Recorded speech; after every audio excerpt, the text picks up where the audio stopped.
श्री ललिता अष्टकारिका स्तोत्रम्।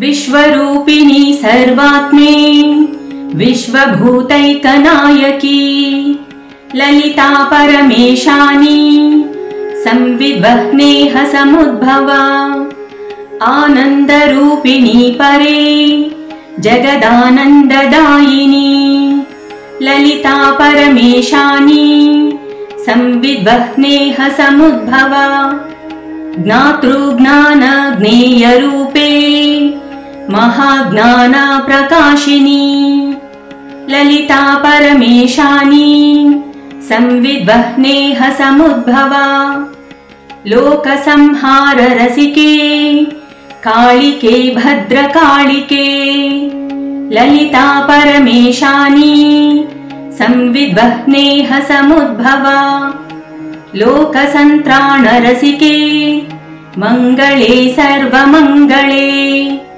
ललिता परमेशानी संविद्वह्नेह समुद्भवा विश्वसृष्टिपराधीने विश्वनाथे विशङ्कटे ललिता परमेशानी संविद्वह्नेह समुद्भवा संविद्वह्नीहुताशेष सृष्टिसम्पादिता कृते ललिता परमेशानी संविद्वह्नेह समुद्भवा भण्डाध्यैस्तारकाध्यैश्च पीडितानां सतां मुदे ललिता परमेशानी संविद्वह्नेह समुद्भवा इति श्रीललिता अष्टकारिका स्तोत्रम्।